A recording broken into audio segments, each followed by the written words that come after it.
नमस्कार, मैं श्रीकांत सिन्हा पटना बिहार से। आजादी का अमृत महोत्सव में हम याद करेंगे बिहार के स्वतंत्रता सेनानियों को, जिनकी जंग आजादी में महत्वपूर्ण भूमिका रही है। रणबांकुरा बाबू कुंवर सिंह।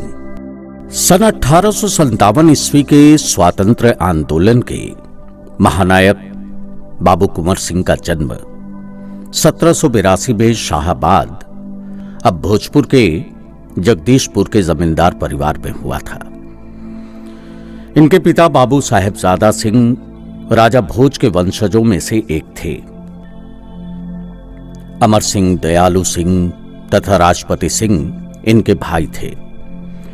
इसी खानदान के उदवंत सिंह, उमराव सिंह तथा गजराज सिंह भी थे, जिन्होंने मातृभूमि को अंग्रेजों के चंगुल से मुक्त कराने हेतु सदैव संघर्षशील रहे और विविध यातनाओं का वर्ण किया। स्वाधीनता आंदोलन में बाबू कुंवर सिंह की तलवार की धार और उसकी झंकार अपने पूरे वेग के साथ शामिल थी। तत्कालीन आरा, बक्सर, जगदीशपुर, सासाराम और बलिया स्वतंत्रता संग्राम के सबसे बड़े गवाह थे। प्रायः यह कहा जाता है कि जमींदार शोषक होते हैं, लेकिन कुंवर सिंह इसके ठीक विपरीत और जनप्रिय थे। भारतीय इतिहास परिषद के पूर्व अध्यक्ष एवं प्रसिद्ध इतिहासकार डॉक्टर रामशरण शर्मा ने अपने भाषण में कहा था, वीर कुंवर सिंह सांप्रदायिकता एवं राष्ट्रीय एकता के प्रतीक थे। देश प्रेम ने उनके अंदर अद्भुत रण कौशल पैदा किया था। बाबू साहेब अपने रैयतों से लगाम वसूली के प्रति उदार थे। यही वजह थी कि स्वतंत्रता आंदोलन में उनके रैयतों ने खुलकर उनका साथ दिया था। जब सन 1846 में हिंदू और मुसलमानों ने अपने सामूहिक प्रयास से अंग्रेजों को भारत भूमि से भगाने का यत्न किया, तो उन्हें सरेआम फांसी दी गई।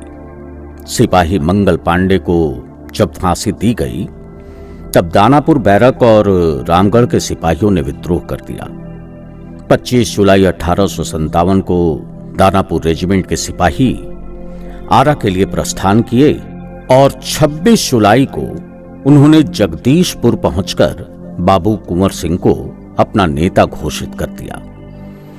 उस समय बाबू साहेब के पास 10,000 देशभक्त सिपाही मौजूद थे।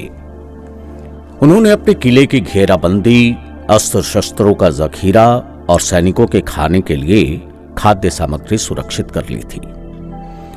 बिहार की आग ने बंगाल, मेरठ, कानपुर, लखनऊ, इलाहाबाद, दिल्ली और झांसी में भी अपने दुरूह ताप का रंग दिखला गया। 27 जुलाई को कुंवर सिंह ने अपने विद्रोही सिपाहियों की मदद से आरा नगर पर अधिकार कर लिया और स्वतंत्र सरकार की घोषणा करते हुए स्वयं को इस क्षेत्र का शासक घोषित कर दिया। इस मनहूस खबर से अंग्रेजी हुकूमत सख्ते में आ गई और दानापुर से 500 यूरोपियन और हिंदुस्तानी फौज के साथ कैप्टन डनवर सहायतार्थ आरा पहुंचा, जहां 29 एवं 30 जुलाई को घमासान युद्ध हुआ, जिसमें अन्य सैनिकों के साथ कैप्टन डनवर को भी गोली मारी गई। ऐसा देख बचे सिपाही दानापुर भाग गए और आरा नगर स्वतंत्र रहा। कुंवर सिंह की जीत की खुशी आम जनता भी मनाने लगी। फगुआ, चैता एवं होली गीतों, जो यहाँ के पारंपरिक गीत हैं, में कुंवर सिंह के रण कौशल का गुणगान होने लगा। मेजर विसेंट आयर बंगाल आर्टिलरी की देखरेख में अंग्रेजी फौज इलाहाबाद के लिए प्रस्थान की थी, किंतु आरा की सूचना पाकर वो बक्सर से लौटकर आरा पर हमला बोल दिया। 2-3 अगस्त को बाबू साहब के साथ बीबीगंज, आरा एवं बिहिया के जंगलों में घमासान लड़ाई हुई। वे दुश्मन के सामने गर्दन न झुकाकर गुरिल्ला युद्ध का सूत्रपात करते हुए जगदीशपुर की ओर बढ़ गए।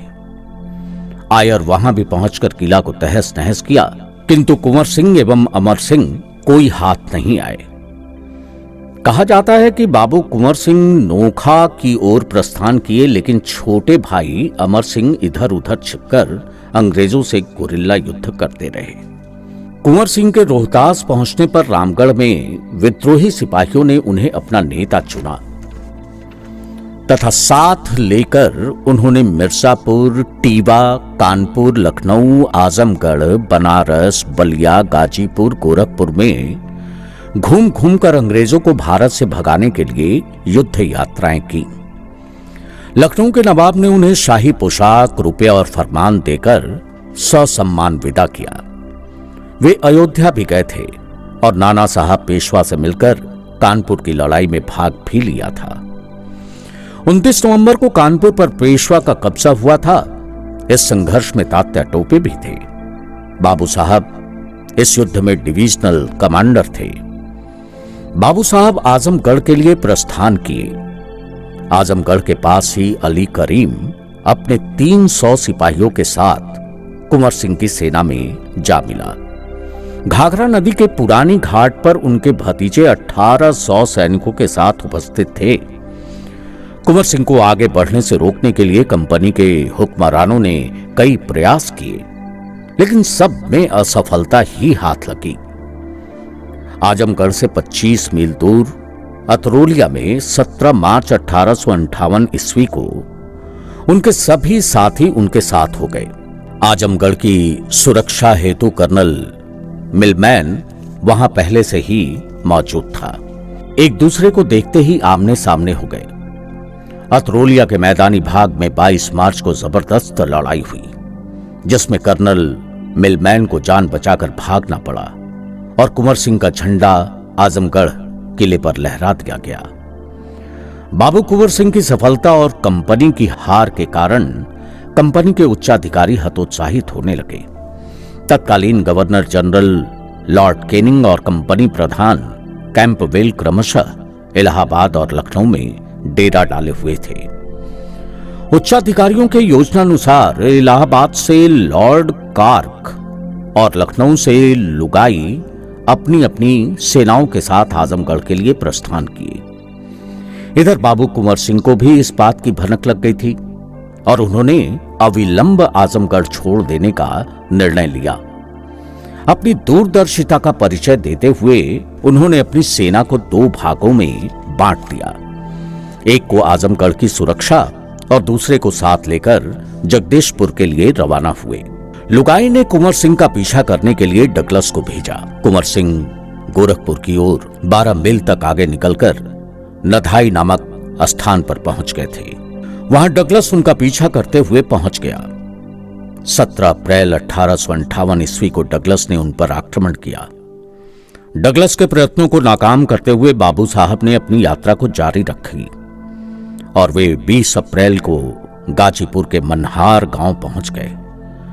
हौसला अफजाई करते हुए वहां के ग्रामवासियों ने उनकी आव भगत की और ग्रामीणों द्वारा बड़ी संख्या में नौकाओं की व्यवस्था की गई, जिसमें बाबू साहब को गंगा पार करना था। डगलस पीछा करता हुआ वासडीह पहुंचा और कुंवर सिंह से युद्ध किया, किंतु परिणाम पुनः बाबू कुंवर सिंह के पक्ष में गया। 21 अप्रैल की रात में वे शिवपुर घाट से गंगा नदी पार करने में सफल हो गए, किंतु दुश्मन के तोप के गोले से वे बुरी तरह घायल हो गए थे। उन्होंने अपनी जख्मी बाएं हाथ को अपनी ही तलवार से काटकर गंगा मां को भेंट चढ़ा दिया। कई तरह के झंझावातों को झेलते हुए 22 अप्रैल को वे अपनी जन्मभूमि जगदीशपुर पहुंचे। फिर भी उन्हें जर्जर अवस्था, घावों की पीड़ा का भान नहीं था। संपूर्ण जगदीशपुर का इलाका एक बार फिर कुंवर सिंह के जयघोष से गूंज उठा। परंतु ये क्या, कैप्टन एल ग्रैड ने एक बार फिर अपनी कंपनी की शक्ति को एकत्रित कर जगदीशपुर पर धावा बोल दिया। घायल शेर की दहाड़ पर ही कितने सैनिक मैदान छोड़ने पर विवश हो गए। जो बचे वे लड़ाई में खेत हो गए, तोपें छिन गईं। कैप्टन ग्रेड के 300 सैनिकों में लगभग 2 दर्जन सैनिक भागकर आरा पहुंचे। इस तरह 23 अप्रैल 1858 ईस्वी को पुनः जगदीशपुर पर बाबू कुंवर सिंह का झंडा लहरा उठा मंदिरों में घंटे और मस्जिदों में अजान पढ़ने लगी। कुंवर सिंह का जय घोष होने लगा। लोग कुंवर सिंह के ठीक होने की कामना के साथ प्रार्थना करने लगे। किंतु स्वतंत्रता के अमर सेनानी का अंतिम समय करीब आ गया था। अंतिम लड़ाई में विजय प्राप्त करने के 3 दिन बाद ही बाबू साहब ने इस क्षण भंगुर संसार से विदा ली। उस समय उनके किले पर उनकी स्वतंत्र पताका फहरा रही थी। डॉक्टर SP कुमार द्वारा लिखित और आवाज थी श्रीकांत सिन्हा की।